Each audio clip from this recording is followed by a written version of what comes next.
talkSPORT's Tom Rennie joins us. Tom, I want to claim before you even claim it that my shower of shite is more shite than your shite, okay? I think it's absolutely fair for you to claim that. Thank you, Tom. Tottenham in midweek, so this means nothing to me. 5-0 to Fulham. Come on, for God's sake, mate. I thought losing 3-0 at home to Bournemouth was bad enough. Do you know what? They couldn't give a shit. They've won 5 of the last 6. It was one of this is what's going to happen to mid-table teams, which you are currently in the process of finding out. That's exactly right. Let's start with my miserable mob then, before we actually talk about teams that can actually play the sport that we supposedly love so much. This is a United side that Ten Hag has said is not consistent enough to be good enough, or not good enough to be consistent enough. How long does this man have still in the job, and will he last the season? It's an interesting question, because I think that when you step away from the top 4 now in the Premier League, being the 3 that we think will be in the title race, Arsenal, Liverpool, Manchester City, plus Aston Villa with how good they have been at the start of the season, when you drop below that group, there's about 8 or 9 teams that can all easily beat each other. And I think we've seen that in the last couple of weeks with Nottingham Forest beat Aston Villa, but then they got beaten by Fulham. West Ham were able to beat Tottenham Hotspur, but then they lost to Fulham. It just, it's kind of how the Premier League is at this moment in time. There is 3 or 4 really woeful teams. There are 3 or 4 really brilliant teams. And then there are 10 to 12 teams who are good on their day and bad when they're not on their day. And Man United have had some good days recently. The performances might have not been amazing, but it's not nothing to go to Fulham and win. It's not nothing to pick up the victory at Everton they did a couple of weeks ago by 3-0. And the Bournemouth game, it just showed you that a team on their day can beat a team with massive deficiencies. And we, you and I, when we've had these conversations, we have stopped talking about Manchester United as a top 4 team, a title-winning team, because currently that is not where they are. How they get there is a really interesting conversation, considering how much money they have spent. People think they should be there, but they are not. And I think that's the fascinating part of it. I think Erik ten Hag stays for the entirety of this season, and I think there'll be a big regrouping. But if you look at Man United, they're still in a position where there is so much dead wood to sell. What on earth is Anthony Martial doing playing Premier League football for Manchester United? It doesn't make sense. And Martin, that's been going on for so long. It just needs to come to a head. And even like the Maguire thing in the summer, Maguire is a good player. He's done all right in recent weeks. He isn't Rio Ferdinand, and they want to sign the next Rio Ferdinand. Fine.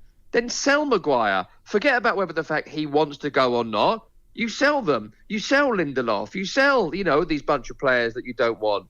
They aren't moving players on. They aren't bringing players in up the standard.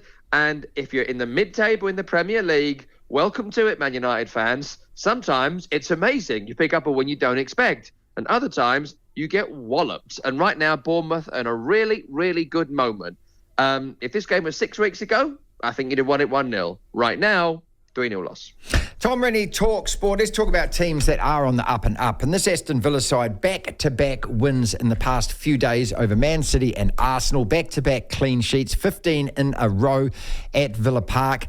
Emery, who replaced Steven Gerrard, and everyone thought Gerrard was a great manager because he won the Premier League in Scotland without losing a game when he had to play Inverness, Partick Thistle and Queen of the South.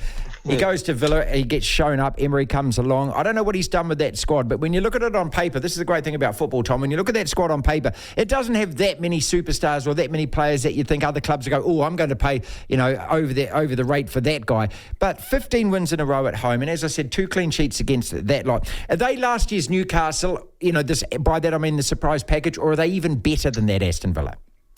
No, I think that's quite a nice comparison, actually, with last year's Newcastle, because there aren't a bunch of superstars. I think you're absolutely right to point that out. There are some very, very good players. And, what's interesting about Aston Villa right now is, firstly, the Steven Gerrard angle. I think this will bury him as a manager in European football, quite rightly. He did not take the Villa job seriously enough. He wasn't particularly intelligent in terms of his football. His attitude stunk, and he was the manager of Aston Villa playing charity games for Liverpool. He don't want to be a serious manager, and that shows right now without him out in Saudi Arabia. in terms of Unai Emery, he is a manager who has excelled during his career at that second tier, nibbling at the top tier. When he was at Arsenal, I think he took over at a very tough time, but he didn't quite hit the ground running there and never really found his feet. I think at Paris Saint-Germain it was the same, but at Sevilla and at times for Villarreal and certainly for Aston Villa, he's found that upwardly mobile, everyone believe in me ethos to be really good. He is a better manager than Villa, and I think the Villa players have responded to that. This is what Everton tried to do with Carlo Ancelotti a couple of years ago, but it didn't quite work out, though it's worth noting they were in the top 4 in the January of his first season. So for a while it did, then it fell away. But what they do is just they play football really well. And as basic as that sounds, the amount of teams you watch and our listeners will watch where players don't put the effort in, players don't do their job, players don't cover their mate, players don't make the secondary run, players don't mark the person they've been told in training to mark, players don't do this and this and this and this. And they do it. And you look at that goal they scored against Arsenal on Saturday, it was vintage of what Aston Villa are doing right now. They win the ball. There are 2 runners. There's positive play. Tielemans finds the man overlapping on the right-hand side, Bailey. Bailey finds John McGinn, who's coming from the left-hand side. Watkins has made a decoy run to make the space. McGinn backs his ginormous arse into the player behind him, spins and finds the top corner. It's perfection. It is absolute perfection. They would have worked on that for hours and hours and hours and hours, and the guys did their jobs, and that's why they won, and that's why they're so good. Everton, 3 wins in a row for them, and 3 clean sheets as well. So obviously galvanised by the 10-point deduction. They're out of the bottom 3. But let's look at the other side of Liverpool, where the Scousers are on top. And we talked about this last week, Tom, where they seem to have just quietly crept up, don't they? And I don't know whether people have been actually noticing that they've just been winning games. They seem to be winning them easily. And here they are, top of the table. Yeah, and they weren't impressive again in the Crystal Palace game to kick off the weekend. They were not impressive against Sheffield United in midweek, but they've come out of those 2 games, hard-fought matches against teams who raise their game against them, and come out with 6 points. I mean, the game at the weekend, it all hinged on the controversial sending off of Ayew. I think his first booking was manipulated by Liverpool players who wouldn't get out of the way, he kicked in towards him, blah, blah, blah, and he gets himself booked because he wasn't quite bright enough to get out of the way. And sometimes referees are doing swift yellow cards for kind of active dissent, and sometimes they're not. This time Ayew got caught. You look at other games this weekend, it hasn't been punished. So he got a little bit unlucky there. And Crystal Palace right now, at the moment, they've lost Decore, they've lost Eze, the 2 best players at the club. Unlike what's happening at Everton or Aston Villa, they're a mid-table club that feel directionless. And Roy Hodgson should never have re-signed for another year. They were absolutely right to bring him in when they did, to save them from a possible relegation last year. But this year, they look like a club going nowhere fast. And I don't think there's a great deal of belief in Roy Hodgson. I don't think without their 2 best players, they're going to go very far. And Liverpool just ground them down in the end. And look, I struggle with Liverpool until we see them perform well.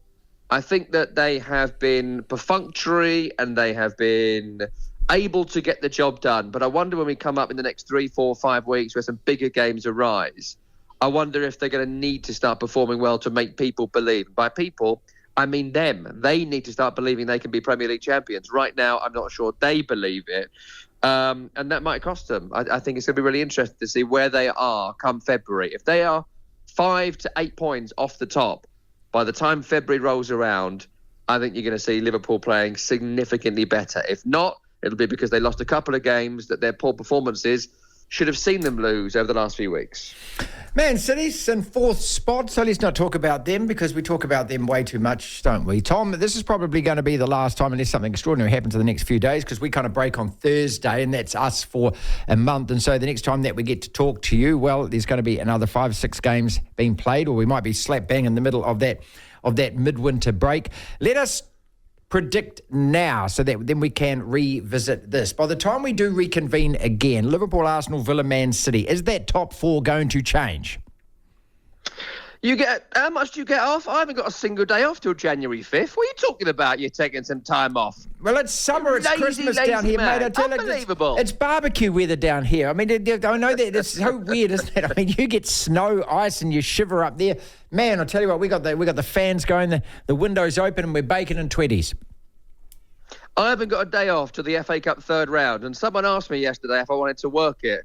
And I said, not on your Nelly. Well, I'll be turning up at Rotherham to watch a game in the FA Cup in the third round. So, good. Hope you have a lovely time off. No, look, I think that it is going to be broadly the same. I think that Arsenal will see the Christmas period out and be top of the table. I think there's every chance that Aston Villa will lose at least one of their games coming up over this period. So I think that they might be certainly in the top four, but I wouldn't see them going top. I think Liverpool and Man City will be second and third in whatever order. I'm not quite sure who City you've got. But I think Arsenal end Christmas on top. I think Liverpool and City will be 2 and 3. Villa will sit in 4.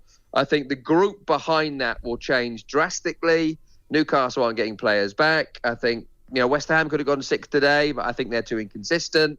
I think you're looking at Man United will win a couple and lose a couple. That whole group is so broad and interesting that I couldn't pick it from 5th down to 9th. I do think, though, by the time we get to January, the time we speak again, Sheffield United will be bottom, even though they won this weekend under Chris Wilder. Burnley will remain in the bottom 3. I think there's every chance that Luton will be out of it.